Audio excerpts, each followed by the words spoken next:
Akkam jirtu hordoftoota fi jaallattoota chaanalii YouTube keenyaa lafa jirtanitti nagaa isiniif haa ta'u jechaa odeeffannoo tibbaan arganne gara keessanitti isiniif dhiyeessina. Namoonni chaanalii keenya faana taatan subscribe gochuun maatii keenya ta'a. Yaada qabdan karaa saanduqa yaadaan barreessaa. Kaleessa dambii dollorraa kaatee makiinaan jalaan amma Finfinnee kiiloomeetira 700 dhufteedha.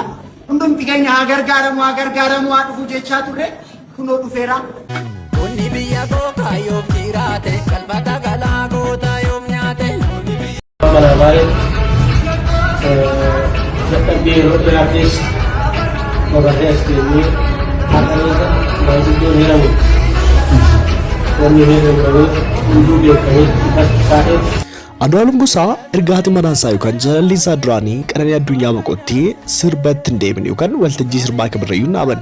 Haatuuti garuu guyyaa kaleessaa abbootiin gadaa walitti qabamuudhaan Andu'aalem Gosaatiin eebbisanii gara waltajjii isaa duraatti akka deebi'uuf gaggeessanii jiru jechuudha. Akkuma beekamu Qananii Addunyaa erga boqottee naannoo jaha gara ji'a tokkotti ni saqaa jechuudha. Haa ta'utii naannoo ji'a jahaaf kan ta'u mana sirreessaa turuusaa ni yaadatama. Andu'aalem Gosaa ajjecha ishee kanaan shakkameetu naannoo ji'a jahaaf erga hidhamee booda hiikamee jira. Gaafa hiikamus namoonni baay'een wanta baay'ee jennee jirra. Hundumti keenya iyyuu waan yaadannuuf jechuudha. Erga hiikameeti garuu maatiin ishee kanarratti waliin galle. Maaliif shakkiin keessa isaanii cimaatu jira. Shakkiin kun amma isaaniif ifa waan hin taaneef Andu'aalem Gosaa wajjin araaramuu barbaade. Yeroo irra deddeebiidhaan yeroo baay'eedhaaf Andu'aalem Gosaa jaarsummaa gara isaaniitti ergaa turiyyuu malee nuyi jaarsummaa kamiyyuu kan mucaa keenya ajjeese wajjin taa'uun barbaadu jedhanii dubbatanii jiru. Seerri garuu naannoo ji'a jahaaf erga hidhee booda ajjechaa ishee kanarraa bilisa jedhee gadhiiseetiin jira jechuudha. Haa ta'utii garuu kunis gahaa miti. Maatii ishee amanuu qabaatu. Maatii ishee wajjin waliigaluu qabaannaa. Maatii ishee wajjin jaarsummaadhaan nagaa buusuu qabaanna jedheetu Andu'aalem Gosaa irra deddeebiidhaan jaarsummaa ergee ture. Haa ta'utii garuu maatii ishee kan hin fudhanne. Yeroo tokko yeroo lama. Amma inni kun yeroo sadaffaadhaaf garuu maatii ishee akka argamaniif jaarsummaan ergamee turu malee abbootiin gadaa egaa amma yeroo dhumaatiif maatii ishee bakka sanatti argamuu baatanis Andu'aalem Gosaa eebbisaniitu gara waltajjii isaa duraatti akka deebi'aniif godhanii jiru jechuudha. Egaa kanaan dura jaarsoliin yookaan immoo abbootiin gadaa wanti isaan yaadan Andu'aalem Gosaa akka inni kakatuuf ture. Kakatee fi akka walitti araaraman ture. Egaa maatii ishee wajjin maatii ishee garuu kan hin barbaannu jedhanii jiru jechuudha. Haa ta'utii garuu Andu'aalem Gosaa amma gara waltajjiitti deebi'uudhaaf jaarsoliin yookaan abbootiin gadaa isa eebbisanii gaggeessanii jiru jechuudha. Egaa Andu'aalem Gosaa wanta kanaa barreen gaddaa keessumattuu bara 2017 keessa egaa miidiyaa irratti wanta baay'ee haasofsiisaa turee fi namoonni afaan Bikamiyyuu dhagaan sadarkaa Afrikaatti illee wanta baay'ee haasa'amaa ture jechuudha. Haa ta'utii garuu wanti hundumtuu egaa dhugaan Waaqayyo bira jira. Nuyi akka namaatti kan murteessuu hin dandeenyu, kana sana jechuu hin dandeenyu. Dhugaan isaa Waaqayyo bira jira waan ta'eef abbaan dhugaa Waaqayyoodha kan baasu Waaqayyoodha.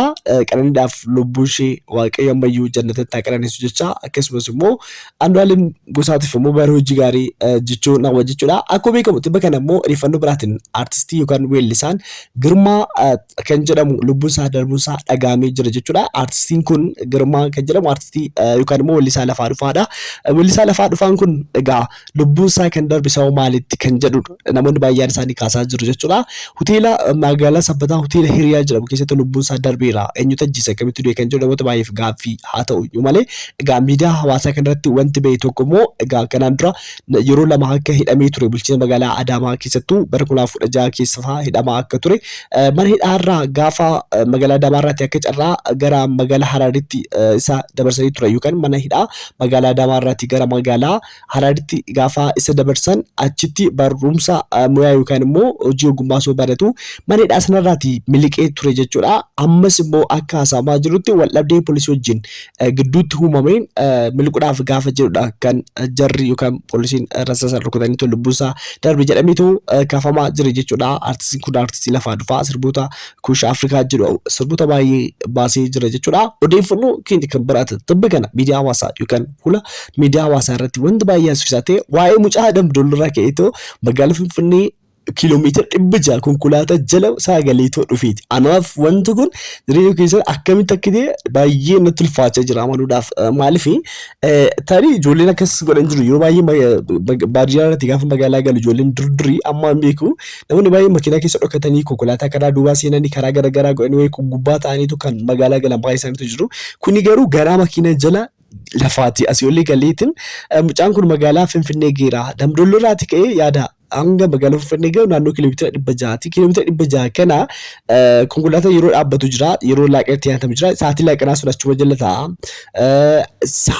Konkolaataan yeroo socho'u jira. Bakki konkolaataa ijoolleedhaaf ta'u kan namni qabachuudhaaf ta'u garaan konkolaataa jala bakki kam qabachuun ta'a itti rarra'eeti moo bakki achi keessa karaa jalaa keessa galaniitu keessa taa'antu jira moo lammaffaan immoo egaa deemsa kiiloomeetira 600 jechuun naannoo sa'aatii 9-10 iyyuu ta'uu danda'a. Maaliif ani fi koof magaalaa Jimmaa gaafa deemaa ture yeroo yuunivarsiitii Jimmaa baradhu Finfinnee irraa ka'ee naannoo sa'aatii 8-9 deemna jechuudha. Innuu kiiloomeetira 320 wayii 40 waan ta'e jechuudha.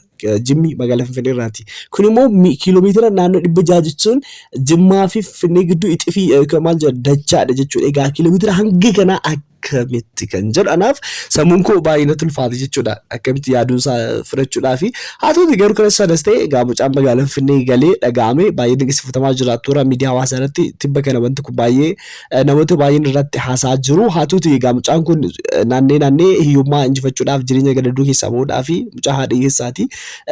Amma magaalaa Finfinneetti gara magaalaa Dambuuluutti akka deebisanillee Dambuuluulaa irraa immoo amma deebi'ee gara Finfinnee dhufee akka guddifamu yookaan immoo wanti hundumti isaaf mijateetu barumsa akka itti fufachaa jiru yookaan immoo gargaarsa walitti qabamuu fi eegalee jiru jechuudha. Egaa Raacheenis akkuma jalqaba viidiyoo kanatti argitan mucaan kun akka gargaaramuuf egaa tattaaffii sosochii garaagaraa gochaa jiru jechuudha. Kun wanta baay'ee ba'eessa wanta baay'ee namatti toludha jechuudha. Egaa mucaan kun gargaaramuu qabaata. Egaa jaallatee miti jechuudha. Gara konkolaataa jala galee kiiloomeetira ammana kan fagaatu mucaa xiqqoon kun umurii kan inni dhufe jechuudha. Kana jechuun dhuguma amma jireenyi gaafa namatti ulfaatu gaafa iyyumaa namatti ulfaatu. Garuu mucaan kun bakka guddaa gaa sababni isaa umurii isaa xiqqaa kanatti wanta guddaa kana murteessu jechuun mucaan kun gaafa guddate immoo wantoota biyyi jiran baay'ee isaa murteessa jechuun ni danda'ama. Iddoo tokko kutannoon egaa gaafa dhalate nama wajjin uumamaa miti ree hundumti keenya immoo akkuma dandeenyutti mucaa kanaaf akka yaadutti akkaawuntiin hin banamaaf maqaa harmee isaatiin akkaawuntiin hin banamaaf jedhamee jira. Egaa maqaa harmee isaatiin akkaawuntii banameef kanarratti hundumti keenya immoo wanta gahee keenya gumaachisna jechuun barbaada. Maaliif egaa hundumti keenya namadha rakkina baay'ee dabarsinii ta'uu danda'a rakkina baay'ee keessa jiraachuu dandeenya. Rakkinni namni jireenya isaa keessatti wanta rakkina dabarsinee jiru jechuudha. Kanaaf hundumti keenya immoo akka ammuma dandeenyuun mucaa kana haa gargaaru jechuun hin barbaada jechuudha. Egaa tibba kana immoo waa'een Joon Daani'eel karaa miidiyaa hawaasaa keessumattuu warra jara yookaan afaan Amaariffaa dubbatan biratti kaasusaa jira.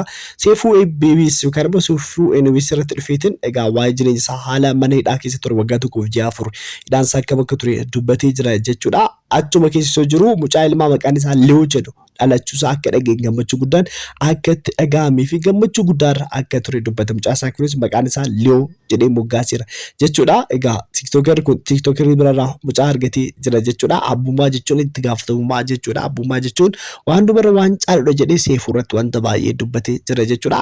Egaa odeeffannoowwan tibba kana qabannee isiniif dhufne kana fakkaatu. Hanga ammaatti waliin turtaniif galatoomaa jecha namoonni channel keenyaaf haaraa taatan amma subscribe gochuu akka hin dagatinne subscribe godhaa. Warri subscribe gootan immoo like share gochuu akka hin dagatinne. Blessed from Saturday sanan jaalladha nagaatti.